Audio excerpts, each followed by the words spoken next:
காட்டில் வயதான குருவியும் சோம்பேறி காகங்களும்.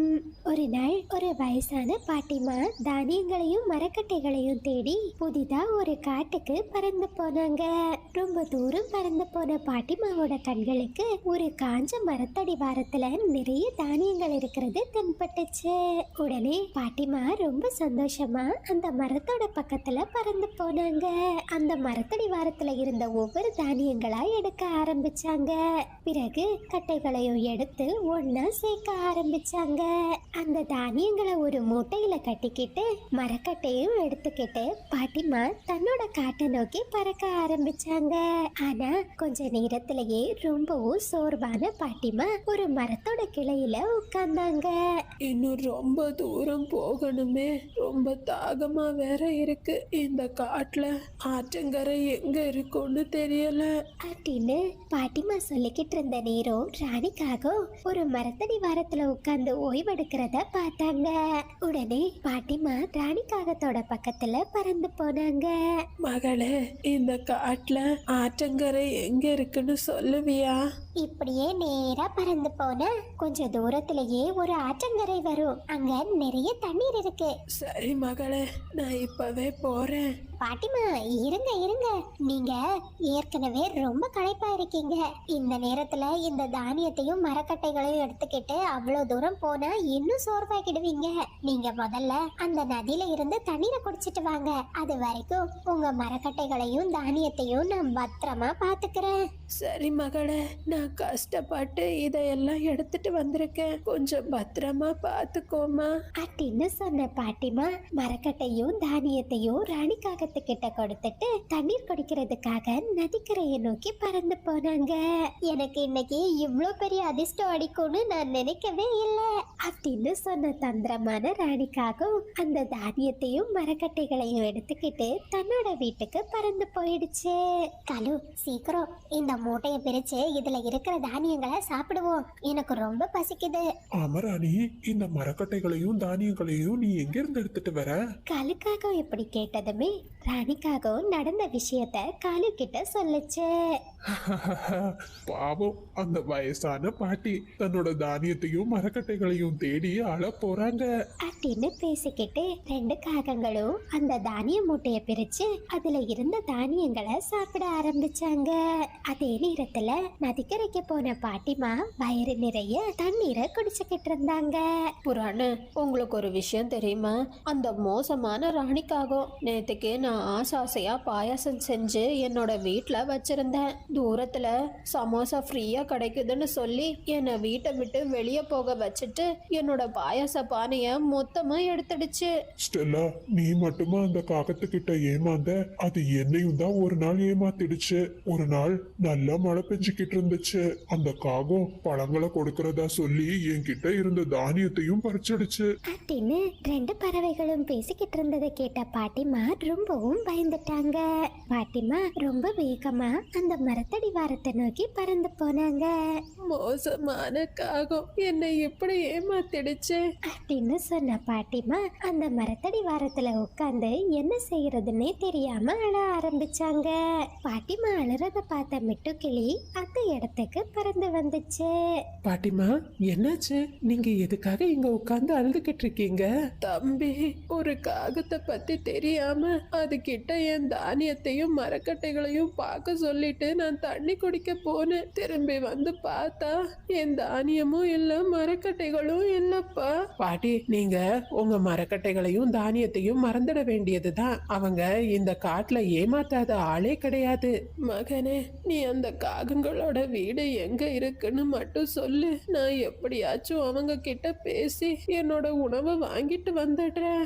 சரி பாட்டி, நான் சொல்றேன். இப்படியே கொஞ்சம் தூரம் பறந்து போனீங்கன்னா ஒரு நெல்லி மரம் வரும். அதனோட கிளையில தான் காகங்களோட வீடு இருக்கு.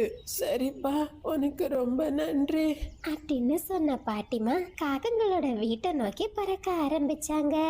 காகங்களோட வீட்டுக்கு போன பாட்டிமா வீட்டோட கதவை வேகமா தட்ட ஆரம்பிச்சாங்க. ஐயோ காலு, அந்த பாட்டி இங்க வீடு தேடி வந்துடுச்சே. ராணி, பயப்படாத. அவங்களால நம்மளை எதுவும் செய்ய முடியாது. கொஞ்ச நேரம் வீட்டு முன்னாடி கத்திக்கிட்டு இங்க இருந்து போயிடுவாங்க. காகங்களே, தயவு செஞ்சு என்னோட தானிய தானியத்தையும் மரக்கட்டைகளையும் திருப்பி கொடுத்துடுங்க. இந்த வயசான காலத்துல என்னை எதுக்காக இப்படி கஷ்டப்படுத்துறீங்க? என்னோட தானியங்களை சாப்பிடுற உங்களுக்கு கண்டிப்பா வயிறு வலி தான் வரும். இத கேட்ட 2 காகங்களும் வீட்டுக்குள்ள உட்கார்ந்து சிரிச்சுக்கிட்டு இருந்தாங்க. அந்த நேரத்துல உணவு தேடி மீனுக்குருவி அந்த பக்கமா பறந்து போச்சு.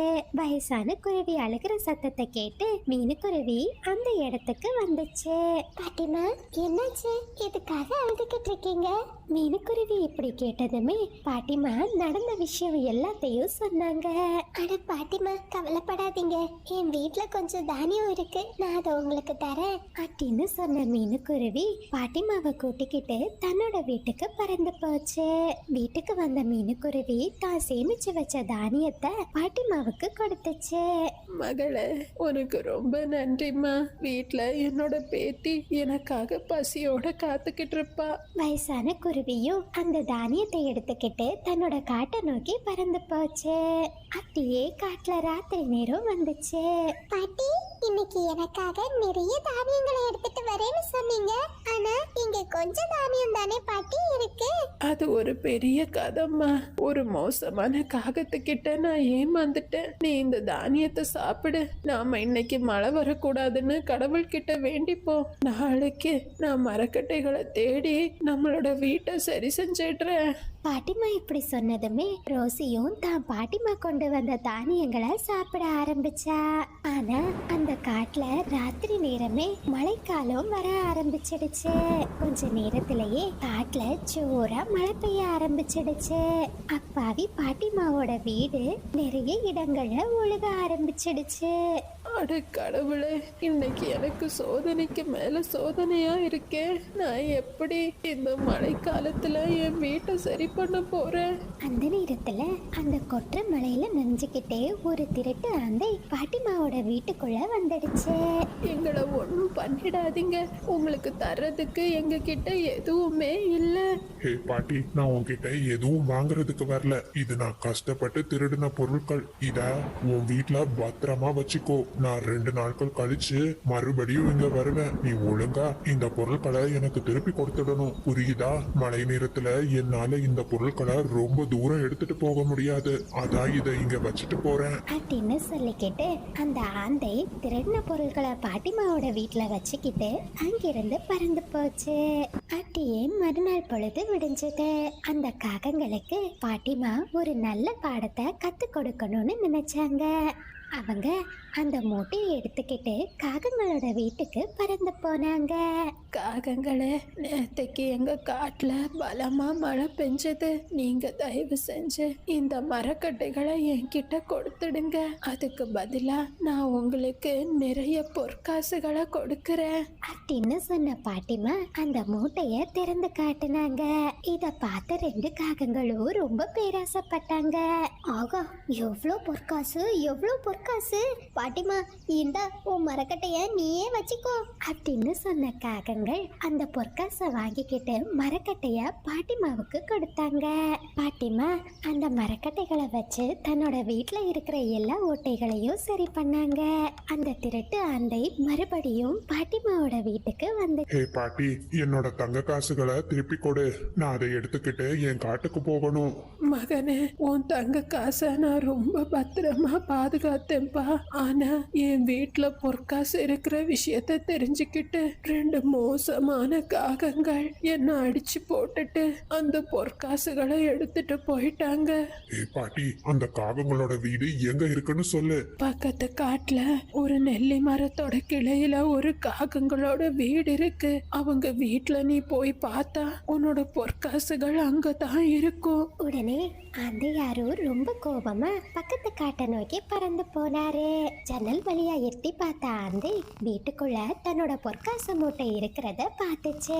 உடனே அது ரொம்ப கோபமா கதவை உடைச்சிட்டு வந்து காகங்களை போட்டு அடிக்க ஆரம்பிச்சது.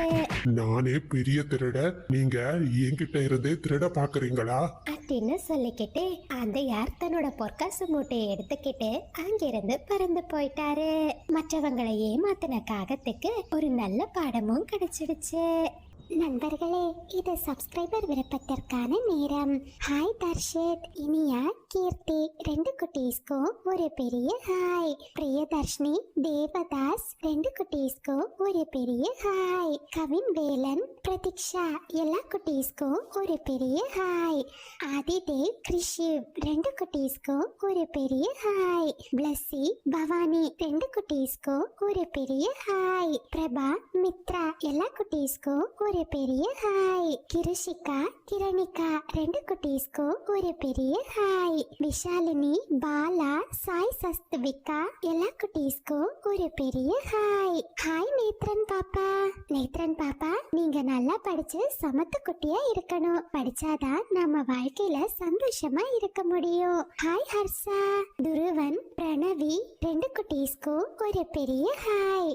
நீங்கள் அனைவரும் அளித்து வரும் அன்புக்கும் ஆதரவுக்கும் மிக நன்றி.